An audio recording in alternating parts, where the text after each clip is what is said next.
Halo Tribuners, kembali lagi bersama saya Aswin Lumintang di acara Tribun Bakudapa.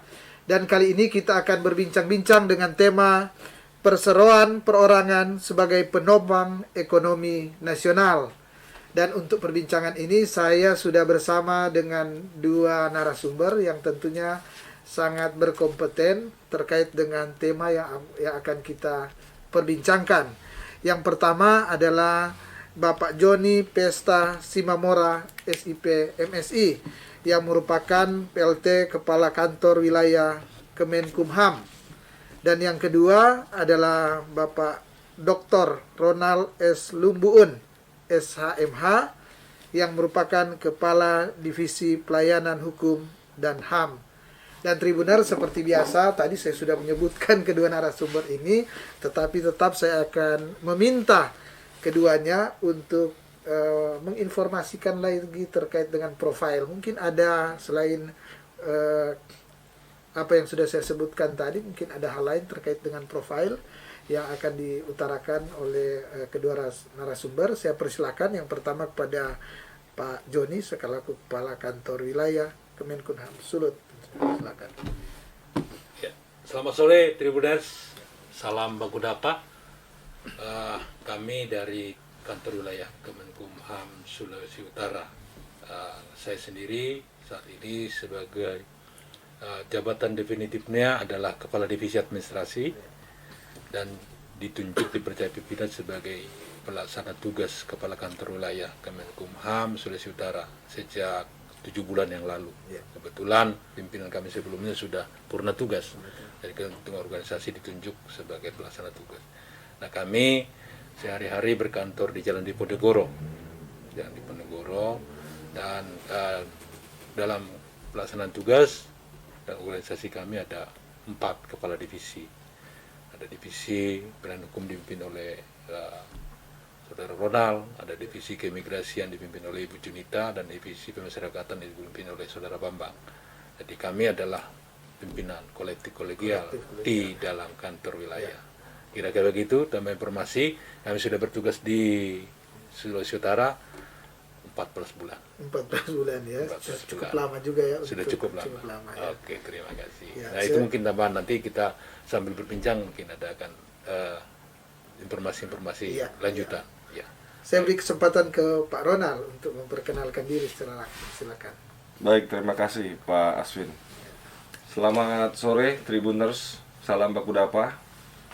Nama saya Ronald Lumbuun. Sehari-hari saya bertugas sebagai Kepala Divisi Pelayanan Hukum dan Hak Asasi Manusia pada Kantor Wilayah Kementerian Hukum dan HAM Sulawesi Utara. Saya bertugas atau dipercaya sebagai Kepala Divisi oleh pimpinan nasional terhitung mulai bulan Juli tahun 2020.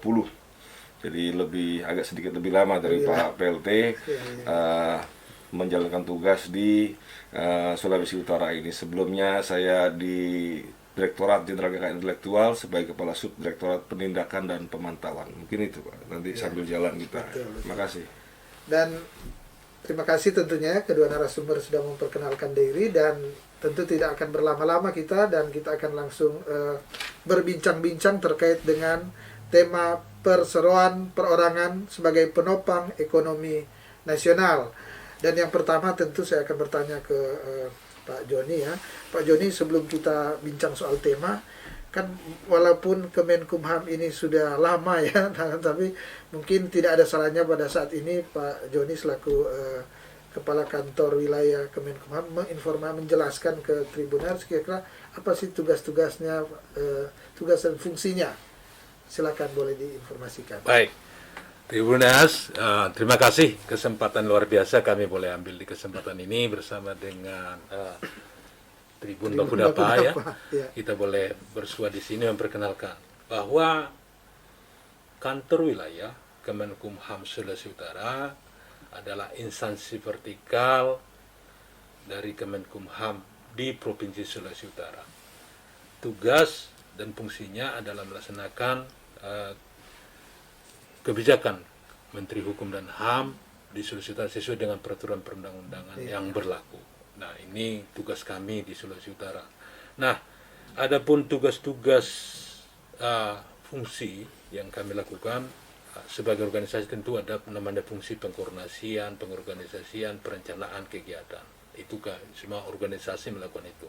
Tugas teknisnya, nah ini adalah pelaksanaan di bidang fasilitasi perancangan produk perundang-undangan daerah.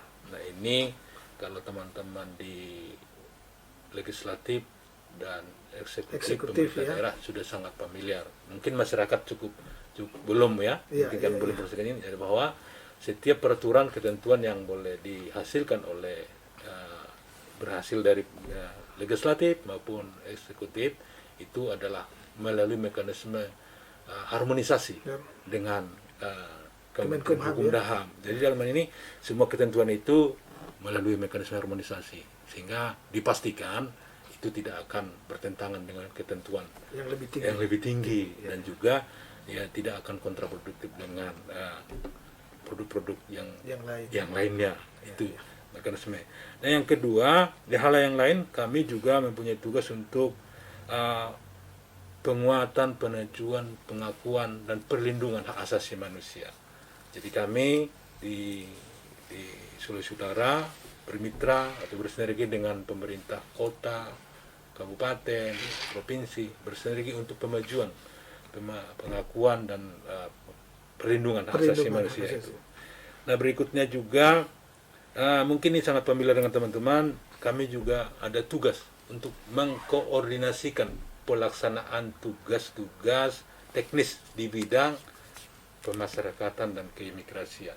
Jadi masyarakat tentu Ini yang di lapas ya berarti ya? iya Di lapas, secara operasional Operasional. teman-teman mengenal lapas, Lapas, rutan, ya.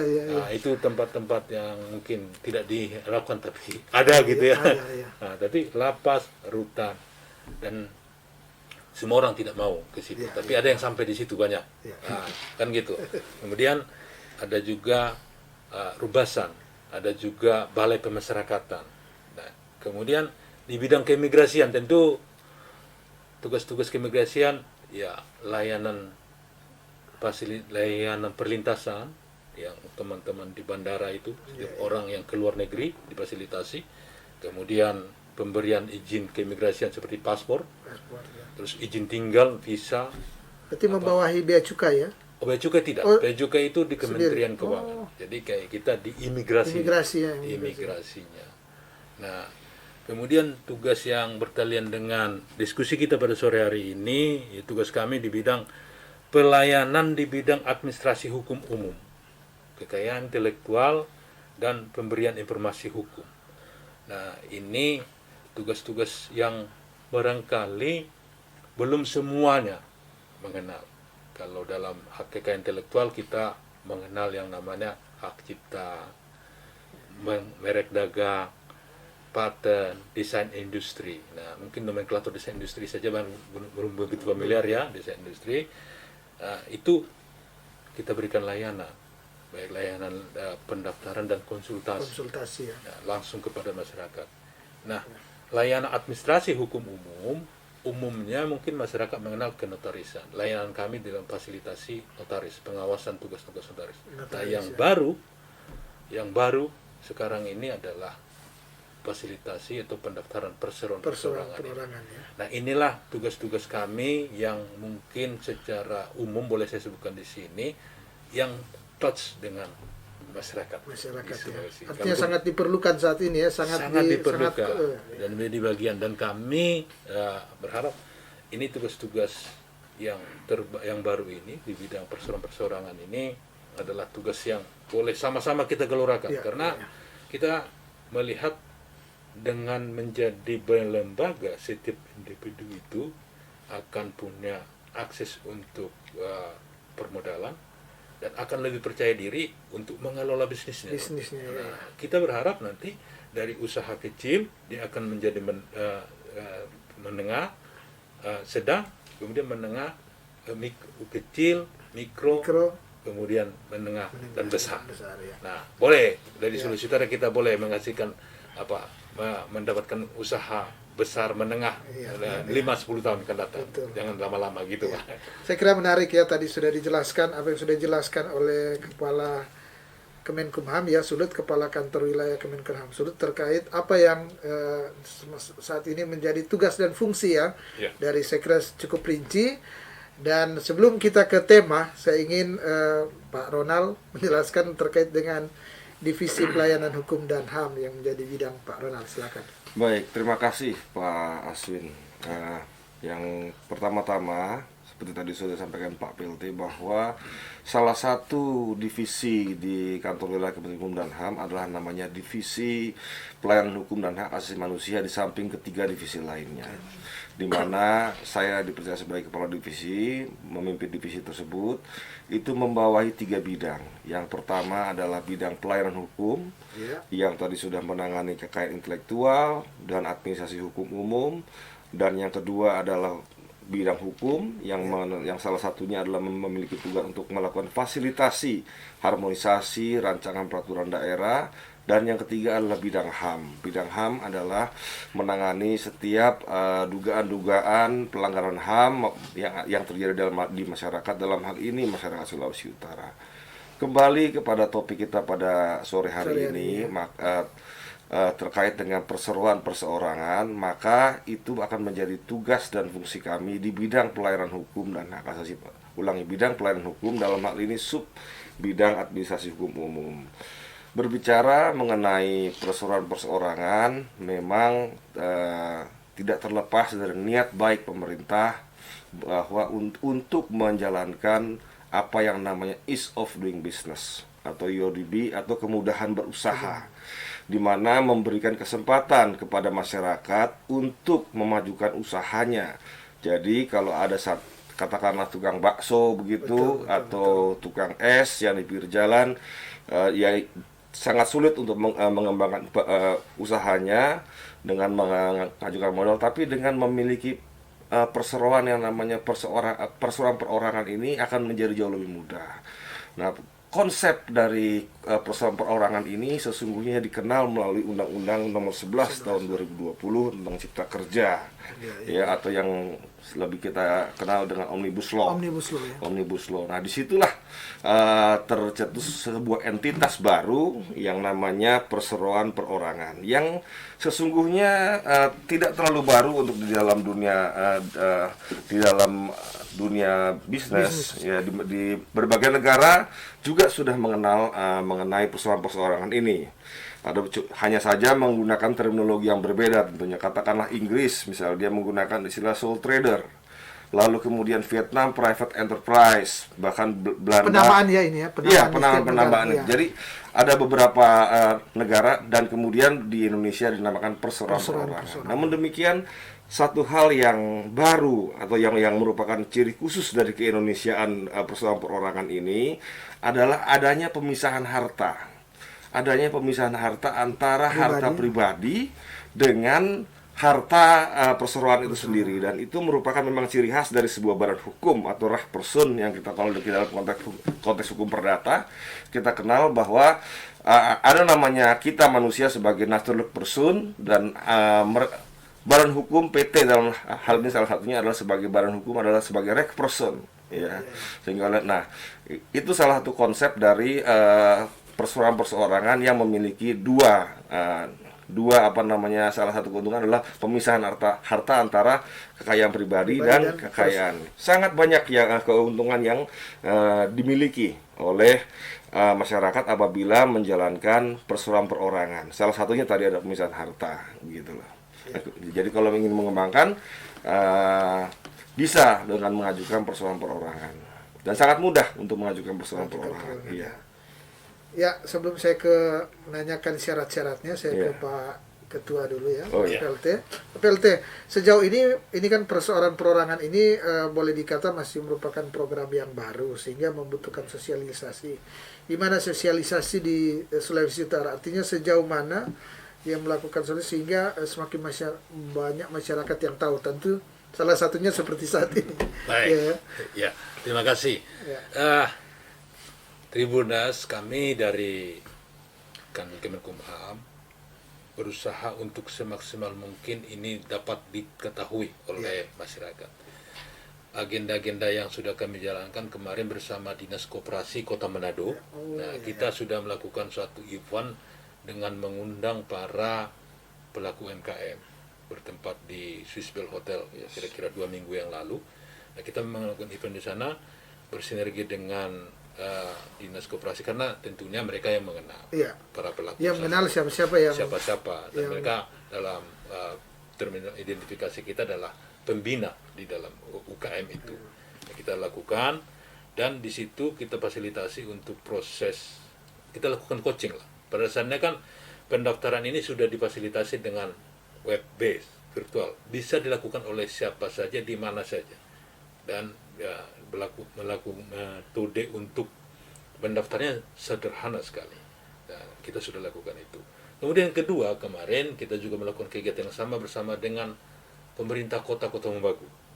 Juga kita lakukan di tempat di Hotel Sultan Raja.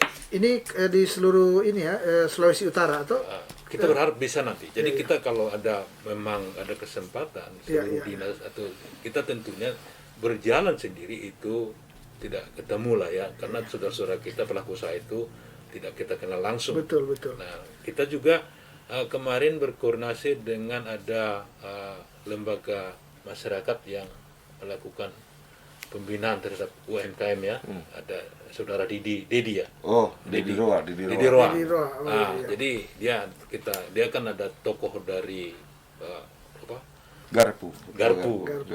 ada komunitas begitu ya. Ada komunitasnya. Yang berusaha, yang ini yang pengusaha kecil.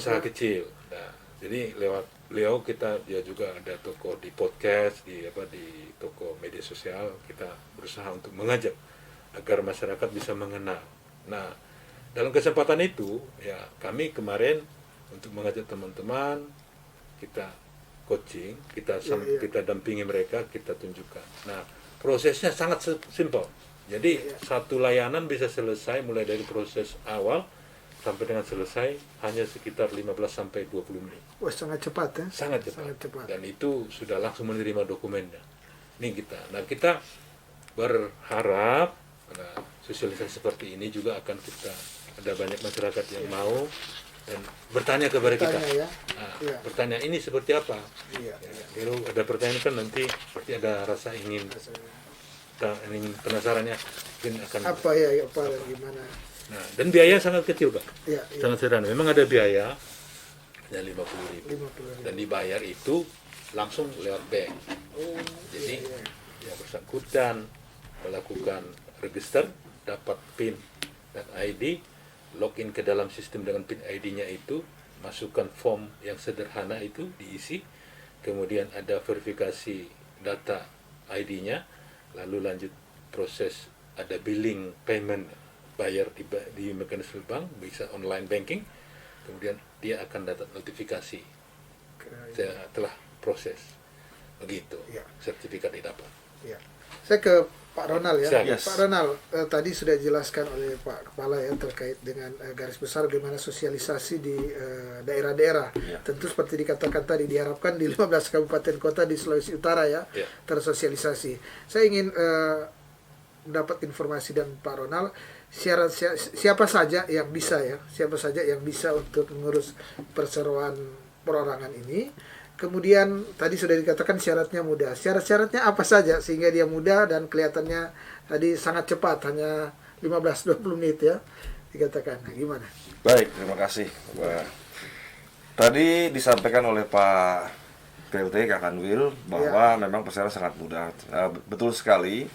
Lalu kemudian yang menjadi pertanyaan, siapa saja yang memiliki atau mempunyai kesempatan untuk mendirikan perseroan perorangan. Seperti saya sudah sampaikan di awal tadi bahwa pada dasarnya adalah ini untuk mendorong kemudahan berusaha, niat baik dari pemerintah untuk mendorong para masyarakat pelaku UMK atau usaha mikro kecil dalam mengembangkan usahanya. Pada prinsipnya adalah setiap orang bisa mendirikan perseroan perorangan sepanjang dia yang pertama tentunya memiliki KTP. Memiliki KTP artinya adalah sudah berumur 17 tahun. Secara hukum kita di dalam sistem hukum kita juga mengenal sebetulnya berbagai perbedaan umur mengenai definisi dewasa. Katakan Undang-Undang Perlindungan Anak mengenal batas usia dewasa adalah 18 tahun. Undang-Undang Perkawinan mengenal usia dewasa 21 tahun. Nah, lalu kemudian kenapa kita ambil yang 17? Kita ambil yang termudah. Pemerintah mengambil yang termudah, yaitu 17 tahun, sehingga orang-orang muda, rekan-rekan para katakanlah lulusan dari sekolah menengah kejuruan yang memiliki kesempatan untuk atau memiliki niat untuk mendirikan perseorangan perorangan, mengembangkan usahanya, maka pemerintah bisa memberikan kesempatan kepada mereka. Itu kembali lagi kepada konsep ease of doing business yang diajukan pemerintah. Nah, kemudian tentunya sangat tepat sekali karena semua based on aplikasi. Ya, dalam hal ini adalah AHU online. Kalau kita ketik www.ahu.go.id, itu di samping berbagai layanan yang dimiliki oleh Direktorat Jenderal Administrasi Hukum Umum, juga ada satu opsi yang namanya perseroan perorangan. Jadi sekalian juga menginformasikan kepada para tribuners bahwa di samping persoalan perorangan itu, kalau kita buka di Direktorat Jenderal Administrasi Hukum Umum di situsnya AHU Online, itu juga terdapat layanan-layanan lainnya yang memang diperlukan oleh para tribuners di samping persoalan perorangan. Dan kemudian setelah dibuka, dicocokkan, kita kembali lagi kepada persoalan perorangan. Setelah dibuka dan kemudian dicocokkan dengan NIK, semua akan muncul petunjuk-petunjuknya seperti tadi sudah disampaikan oleh Pak Pelaksana Tugas Kepala Kantor Wilayah.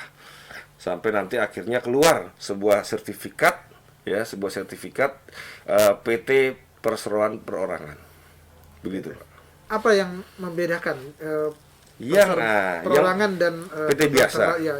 Tentunya Undang-Undang PT, Undang-Undang 40 tahun 2007 ulangi, tentang perseroan terbatas, itu mensyaratkan sebuah perseroan terbatas biasa itu adanya akte notaris. Dan kemudian setelah itu diumumkan di tambahan berita negara. Itu salah satu persyaratan dari terbitnya badan hukum, dalam hal ini perseroan terbatas. Nah, tapi tidak demikian halnya dengan perseroan perorangan.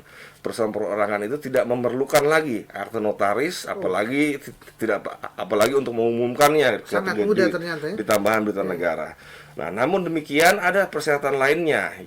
Yang persyaratan lainnya adalah bahwa perseroan perorangan itu hanya boleh dimiliki oleh satu orang. Ya. Bukan kelompok. Bukan kelompok. Kalau memang sekiranya dia berkelompok, itu maka harusnya menjadi PT biasa atau perseroan terbatas biasa yang memerlukan akte notaris sebagai akte pendirian PT-nya.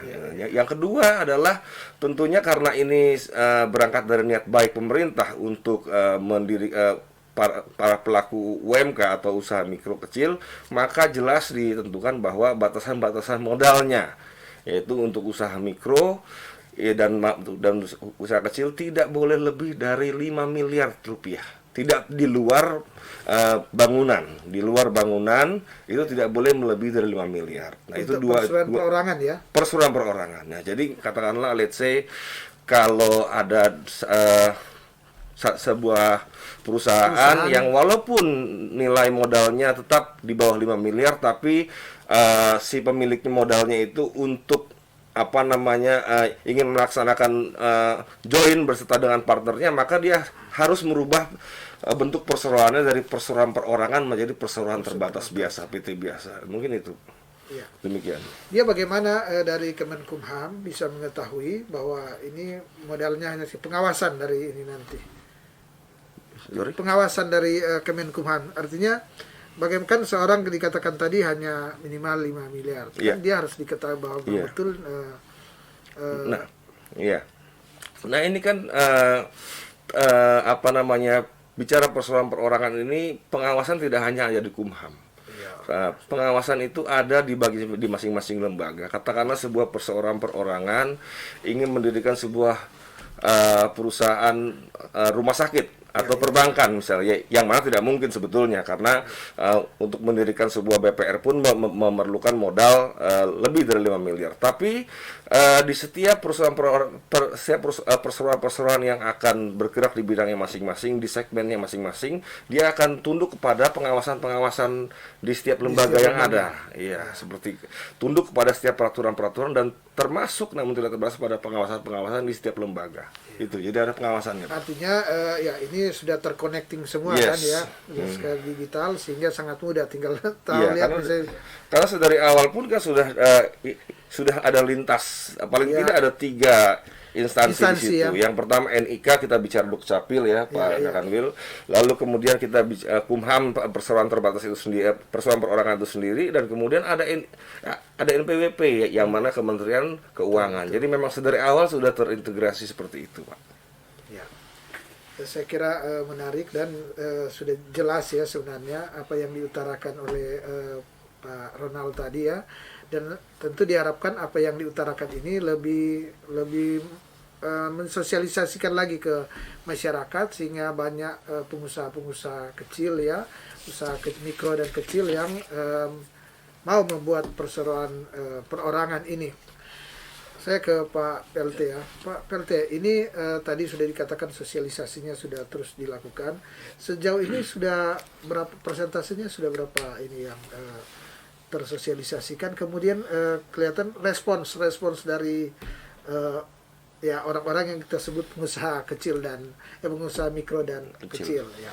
Baik, ya jadi dari 2 forum langsung yang kami lakukan terakhir ini memang kita dibatasi oleh pandemi ya, karena menyelenggarakan kegiatan juga tidak bisa secara ada batasan aktivitas, kerumunan. Nah dari forum yang kita lakukan kemarin ada puluhan orang sudah ikut serta. Jadi setiap orang yang ikut, yang hadir di situ sangat antusias, dan bahkan teman-teman pengusaha kecil itu ya memang baru kali itu dengar nomenklatur kita juga kan memang baru kali itu, dan setiap mereka yang boleh bertransaksi semuanya berhasil ya. Nah, hanya saja ini memang perlu lebih lanjut. Sudah ada data Pak, berapa banyak yang Sekitar 50-an sudah. Iya, di kota Manado sekitar 40, Pak. Di kota-kota Maluku karena dia memang faktor jaringan juga karena memang ini sangat tergantung pada kondisi jaringan, sekitar 20-an, Pak. Jadi sekitar 60-an yang yang boleh kita langsung di perhelatan langsung. Kita berharap memang rekan-rekan yang sudah mendapat sertifikat itu dari prosesnya itu dilakukan semacam coaching. Jadi pesertanya ada di situ, proses awalnya dimulai ditunjukkan. Nah, kita mengharap semua tahapan itu diketahui persis oleh pelaku UMKM, dan dia kita akan menjadi agent untuk memperkenalkan kepada rekan-rekan pengusahanya. Jadi prosesnya itu tidak hanya mengejar hasil pada itu, tapi kita coaching sejak dia sadar atau tidak, pokoknya pelaku usaha UMKM ini kita perkenalkan ini bisnis proses bagi pendaftaran ini, dan dia nanti paling tidak bisa memperkenalkan, dan kami juga memberikan kontak person atas petugas kami, PIC kami, manakala mereka membutuhkan. Nah, jadi karena prosesnya memang tidak terlalu sulit, ya. Jadi mirip dengan suatu proses install aplikasi di smartphone kita. Ada proses mekanisme email dan segala macam. Itu saja. Tapi gini Pak Kepala, mungkin yang perlu diinformasikan ke masyarakat juga adalah apa sih manfaatnya, apa keuntungan terkait ke mereka sehingga mereka termotivasi untuk kan gini, mungkin mereka berpikir kan kalau saya usaha kecil, jadi ada tidaknya perseroan perseorangan dan tidak ada bedanya, bisa aja begitu, tapi mungkin bisa diinformasikan apa keuntungan yang didapat, manfaat yang didapat sehingga masyarakat atau yang mau berusaha ini termotivasi untuk ini. Bisa dijelaskan ke ini. Baik. Jadi tentunya ini menjadi proses berusaha perseorangan sebenarnya kan sudah ada sejak lama sekali. Nah, aktivitas usaha perseorangan apalagi negeri kita ini kan sudah lama sekali. Hanya saja proses itu sudah berlangsung begitu natural saja, tanpa didukung oleh dokumen. Legal ya, legalitas atau gimana? Lebih pada dukungan administrasinya. Administrasinya, ya. Kemudian manakala dia semakin tumbuh, dia kan segitu-segitu aja karena dia tidak juga bisa memperkenalkan lembaganya, usahanya kepada pihak lain karena tidak ada bukti. Eksistensinya. Maka dengan adanya adanya perseroan ini, dia sudah jelas lembaganya ada atas nama dia. Maka dengan lembaga ini, dengan data, dengan identitas ini, dia bisa menguruskan misalnya izin lanjutannya. Nah, dengan demikian dia juga bisa melakukan transaksi kepada pihak lain. Ya? Pihak lain. Katakan contoh, ada penyedia kudapan di kantor-kantor pemerintah itu kan biasa kalau ada pertemuan ada kudapan atau makanan. Nah, atau catering. Jadi kalau dia harus melakukan lembaga yang besar, kalau usahanya masih kecil, tentu kan ini menjadi hal yang banyak nih, investasi nih, membuat akte pendirian segala macam investasi, dan juga belum tentu di tempatnya itu para pihak yang berkaitan ada.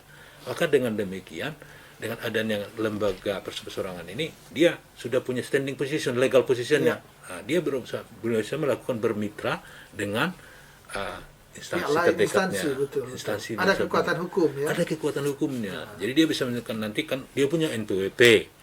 Ya, jadi instansi pemerintah tentunya mensyaratkan yang namanya bukti pajak bagi pelaku transaksi. Karena setiap pelaku transaksi pemerintah kan harus ada bendahara itu wajib pungut di dalam transaksinya, aktivitasnya. Maka kalau dia punya NPWP, ya dia sudah bisa melakukan transaksi. Barangkali familiar di tengah masyarakat, kadang-kadang yang namanya ada dulu dia pelaku usahanya, tapi pinjam lembaganya. Pinjam lembaganya. Dan ini kan cost juga, cost bagi yang bersangkutan, cost bagi yang menggunakan jasanya. Dan dengan cara demikian, kalau memang ini kewenangannya, dia yang melakukan masuk kepada ranah usaha kecil, ya tidak perlu pinjam-pinjam lagi. Jadi menjadi lebih real. Ya, ini negara menolong sebenarnya. Negara menolong untuk yang mau usaha kecil ya. Itu kemanfaatannya. Nah, termasuk juga pada progres selanjutannya, dia kan kalau dia tumbuh baik, dia akan mengarah kepada usaha mikro. Nah, dia bisa mengakses permodalan. Nah, ada kalanya mungkin boleh dibilang kadang-kadang bank dalam memberikan kredit juga kan kalau tidak ada lembaganya, secara asesmen ini produktif nih, potensi kreditnya ini bagus ini, tapi tidak ada lembaganya, mau mengenerate dengan tanpa ada persoalan ini kan terlalu panjang. Kalau harus menemukan lembaga-lembaga yang misalnya kayak CPVT terlalu panjang, mungkin belum tentu bersedia. Nah ini dengan demikian eksistensinya ada, jadi aksesnya kepada permodalan juga kita menjadi dimungkinkan. Kemudian tumbuh kembang lebih lanjut juga ada. Nah, yang penting juga ada kebiasaan berusaha, berbisnis secara terdokumentasi. Nah, sudah ada aktivitas berbisnis dengan dokumentasi yang wajar lah. Dia akan bisa tumbuh, yang mulai dari kecil dan yang besar. Jadi menjadi familiar dengan bisnis-bisnis di tengah aktivitas ekonomi kita bersama. Kira-kira itu ke lembaga ini. Pak, kalau dia mempunyai perorangan, apakah dia sudah bisa melakukan eksportir begitu? Atau tidak bisa kali? Kalau dalam konteks eksportir, saya pikir bisa melakukan perbuatan hukum. Oke, jadi karena melakukan perbuatan hukum, jadi nanti kan tentu kalau bicara ekspor ada skala bisnisnya juga. Tapi kalau hanya skala kecil ya boleh saja. Karena apalagi bisnis online zaman sekarang kan itu bisa. Maksudnya sekarang kan dari di Amerika tinggal ini, saya butuh ini, kadang menggunakan media sosial. Ya, justru menjadi bisa karena dia kelembagaan dia sudah eksis, Pak. Jadi kalau dalam hal ini nanti akan ada pajak atau apa, dia sudah ada pajaknya karena dia akan muncul NPWP kepada lembaganya. Jadi ada lembaganya eksis, NPWP kelembagaannya juga eksis. Di samping, jadi tidak, itu tadi yang agak disampaikan, pemisahan harta pribadi dengan harta lembaganya. lembaga ya. Jadi NPWP-nya juga menjadi baru. NPWP lembaganya di samping NPWP individunya. Tadi mendaftar NPWP individunya, setelah menjadi lembaga ada NPWP lembaganya. Sehingga ketika dia akan memunculkan pajak atau administrasi yang terkait dengan kepabeanan, dia sudah ada eksistensinya. Begitu. Ya, kita dibatasi juga dengan waktu, tapi saya ingin bertanya mungkin syarat-syarat ya. Syarat-syarat tadi mungkin sudah dijelaskan, tapi mungkin boleh ditambahkan syarat-syarat untuk ini ya, dokumen. Mungkin KTP atau gimana yang Iya, perlu tadi ditambahkan. ya sudah seperti dari awal saya sudah katakan bahwa yang pertama adalah KTP, Ya. KTP dan kemudian NPWP.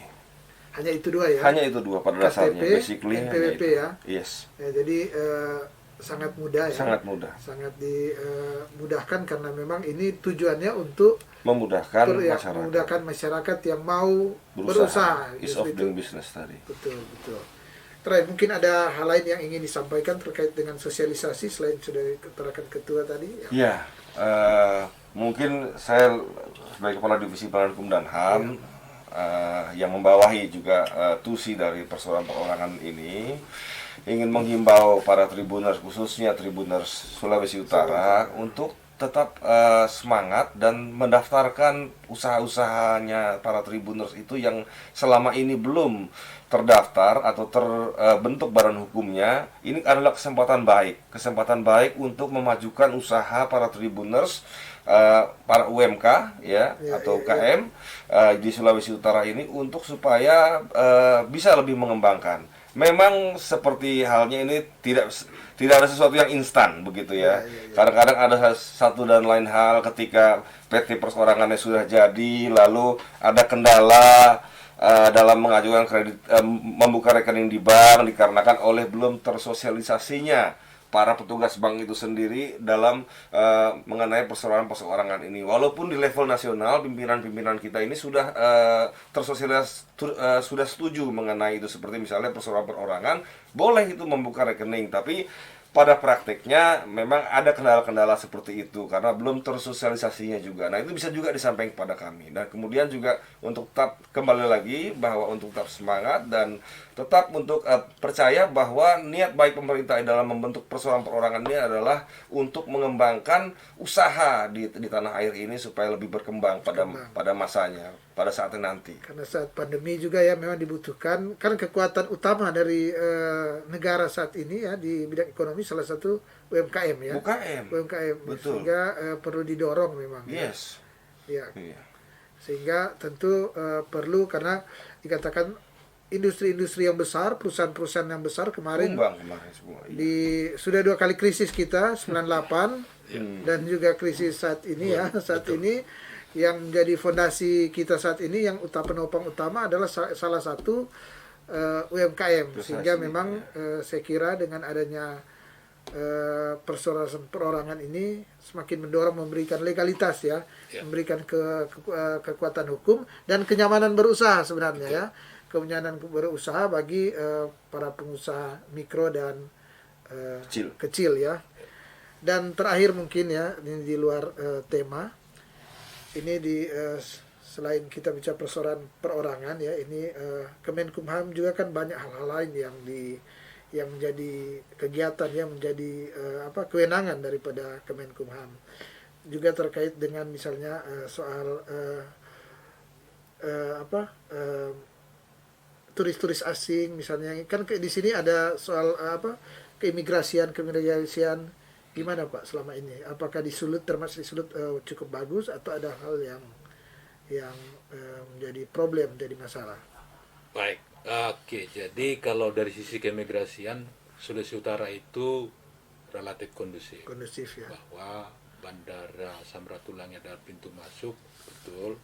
Dan pada umumnya kita adalah pintu masuk saja. Mereka ekspatriat itu akan berlanjut ke tujuannya masing-masing. Umumnya adalah mereka di sektor mining ya. Iya. Nah, kemudian dari sisi pelayanan mereka boleh berlangsung dengan baik dan tidak ada gangguan. Sejauh ini tidak ada kelas atau apapun ketersinggungan dengan masyarakat dan pemerintah di Sulawesi Utara. Nah, kemudian dari sisi tourism, nah kita berharap pandemi ini segera berakhir. Nah, sebelum pandemi kita sama-sama Tribuners merasakan betul ya bahwa di Sulawesi Utara itu hampir sama banyaknya warganya dengan turisnya, ya. Hampir sama banyaknya. Kalau mungkin pergi ke tempat-tempat Punakan itu hampir tidak ada tempat kali untuk sebelum pandemi ya. Sebelum pandemi. Nah ini kan dari Cina banyak yang ini ya. Iya, penerbangan langsung dari China ada ke sini. Kemudian sangat disukai kalau Sulawesi Utara sebagai destinasi wisata, alamnya yang indah. Nah kalau bagaimana rasanya itu mungkin mereka yang menceritakan. Tapi at least kita berharap nanti setelah pandemi ini berakhir, kita semua termasuk Tribuners ini tetap mempersiapkan diri untuk menjadi pelaku-pelaku usaha juga. Nanti setelah badai ini, kan? Badai pasti berlalu.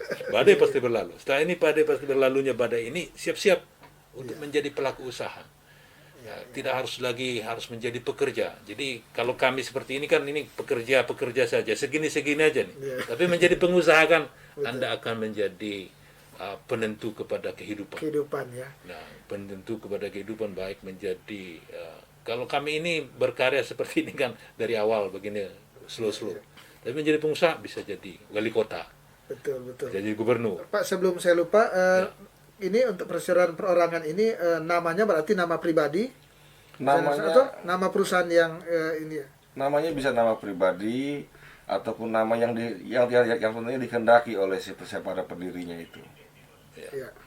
Kemudian nanti ya selain mungkin masyarakat apakah bisa hanya bisa secara online atau bisa juga ke lokasi, boleh diinformasikan alamatnya? Oh baik. Ya. Jadi pada dasarnya seperti tadi sudah disampaikan oleh Pak PLTK Kanwil, ini semua web basis ya. Semuanya bisa ada di AUVO online.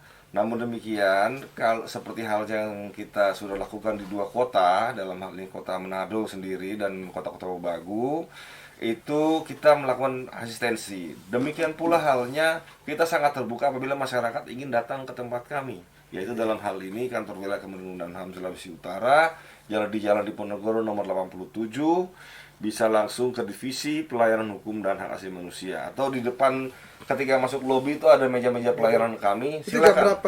Jam berapa? Jam kerjanya? Jam pelayanan kami Senin mulai pukul 8 pagi sampai dengan pukul 16.00. Itu Senin sampai Kamis. Sementara Jumat pukul 8 sampai dengan pukul 16.30. Dipastikan tidak ada calok ya, langsung pasti ke itu ada.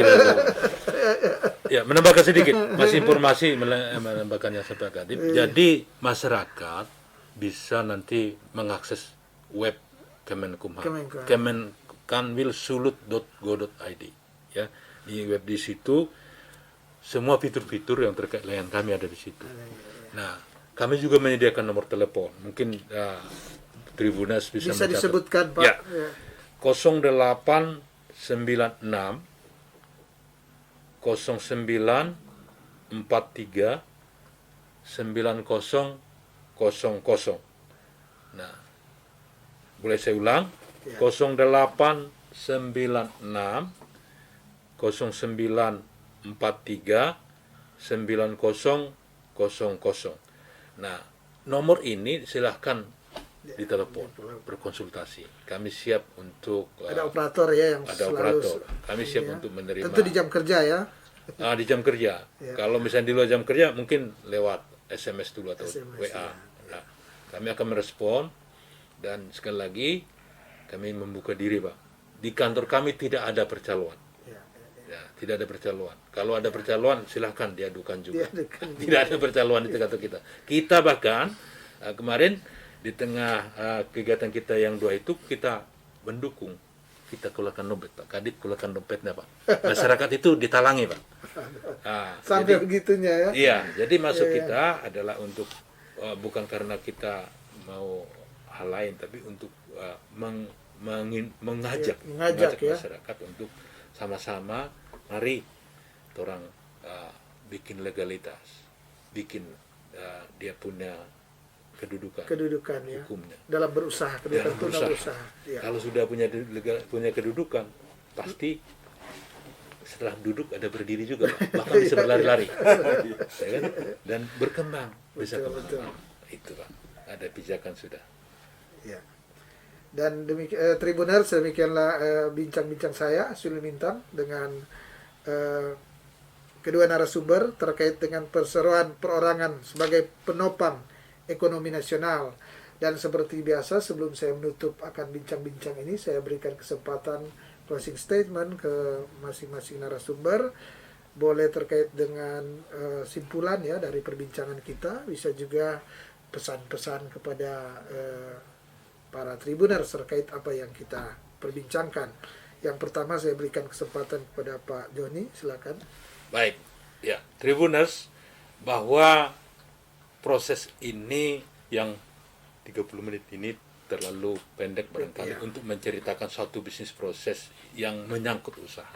Maka rekan-rekan bisa mengakses website kemenkumham.go.id, ada juga laman Facebook kami, Facebook Kemenkumham Sulut, atau IG juga ada, IG Kemenkumham Sulut. Silakan, termasuk nomor telepon yang tadi saya bacakan, silakan berinteraksi di sana. Kami dengan senang hati dan siap selalu untuk merespon Tribuners untuk memberikan layanan terbaiknya kami. Nah, untuk itu mari orang semua bersemangat untuk membangun Sulawesi Utara, membangun Indonesia. Pasti kita bisa. Silakan Pak Rana. Ya, baik Tribuners. Yang pertama-tama tentunya kepada Pak Aswin, saya sangat mengapresiasi acara Tribun Bakudapa yang mengangkat isu mengenai persoalan perorangan. Saya sangat mengapresiasi itu. Dan kemudian kepada Tribuner khususnya yang ada di Sulawesi Utara, kami menghimbau untuk segera, kembali lagi sekali lagi saya katakan bahwa untuk segera mendaftarkan persoalan perorangannya sehingga bisa berkembang, bisa kalau meminjam kata-kata Pak Pel tadi, bisa sudah duduk, berdiri, dan kemudian berlari kan gitu, sehingga bisa memajukan ekonomi di Sulawesi Utara khususnya usaha-usaha mikro dan kecil. Terima kasih. Ya. Dan tentunya saya Aswin Lumintang dari Tribun Bakudapa mengucapkan terima kasih kepada Pak Joni Pesta Simamora selaku PLT Kepala Kantor Wilayah Kemenkumham, dan juga kepada Pak Ronald Lumbuun selaku Kepala Divisi Pelayanan Hukum dan HAM Kemenkumham Sulut tentunya ya. Ya, kami mengucapkan terima kasih karena sudah menerima undangan kami untuk berbincang-bincang di Tribun Podcast Tribun Bakudapa ini, dan semoga apa yang sudah kita perbincangkan tadi boleh memberikan manfaat bagi kita semua. Dan saya juga mengucapkan terima kasih kepada para Tribuners yang sampai saat ini masih setia menyaksikan akan acara Tribun Bakudapa, dan kita akan bertemu lagi pada besok hari dengan tema perbincangan yang berbeda. Mata lokal menjangkau Indonesia.